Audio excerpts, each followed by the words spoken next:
Hello, habari. Yeah, my name is Zakaria and I'm the best Swahili tutor based in Dar es Salaam, Tanzania. I kindly welcome you once again to learn Swahili with me in an easy way.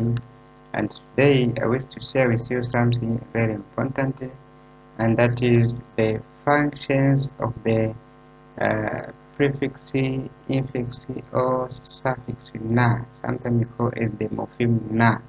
The morpheme na has many functions in Swahili. As far as you know, Swahili is made up of many prefixes that are very significant playing the meaning of that particular language. So the morpheme na has many functions as follows.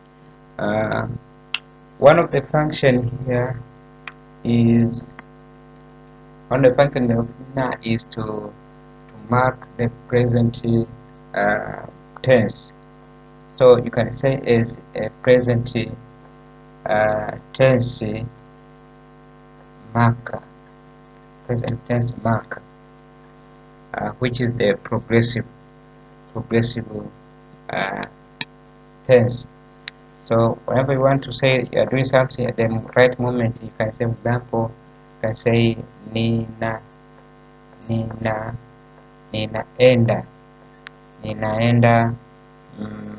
nyumbani. Maybe I'm going to home, nyumbani. So what is the na here? Na here is the function is the present tense mark. Something is taking place at the right moment in a progressive tense.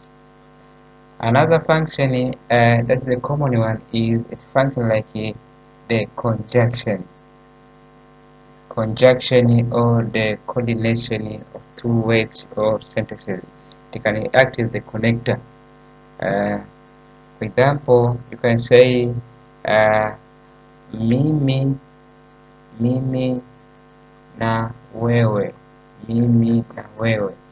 which means I and you, mimi na wewe. So here na is working, functioning as the coordinator to coordinate these two words. Okay. Another function of the na is the forming the reciprocal form or reciprocity.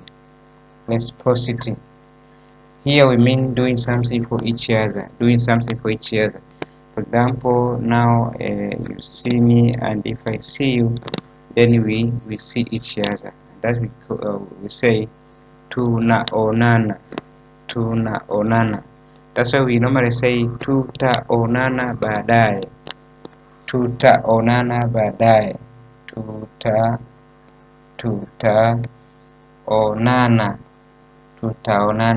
baadaye, which means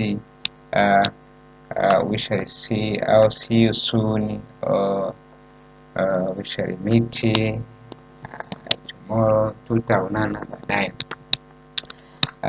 Another function of the na in Swahili is forming the verb to have. We have the verb to be in Swahili like kuwa, na. So if you want to say I have, then I'm going to say nina. So here we have forming verb to have, which is kuwa na. So kuwa na in Swahili in the present moment you can say for example nina. So I have. For example, you can say I have nina pesa. It means I have money. Nina nyumba, I have a house. Nina gari, I have a car. So you see this na, and you can change depending on the subject that you're referring to. You can say Nina, which means I, Una, which means you, Anna, someone else, Kina, something. Okay, and you also can make the negative from that particular verb to have. For example, you can say sina. Sina. If you say sina, it means I don't have sina. So you see the na. Okay, so those are some of the few common functions of the morpheme na, as they're very applicable in our daily conversations. So I will keep on showing you other prefixes that other morphemes that are very important in Swahili. So may I take this opportunity to welcome you to Learn Swahili with me, and you can book your online lesson. Then I can teach you Swahili, and I always teach my learners a communicative Swahili so that you can speak Swahili within a very few weeks. So I welcome you, and I hope to see you soon. You are most welcome. Karibu sana, tutaonana baadaye. Kwaheri.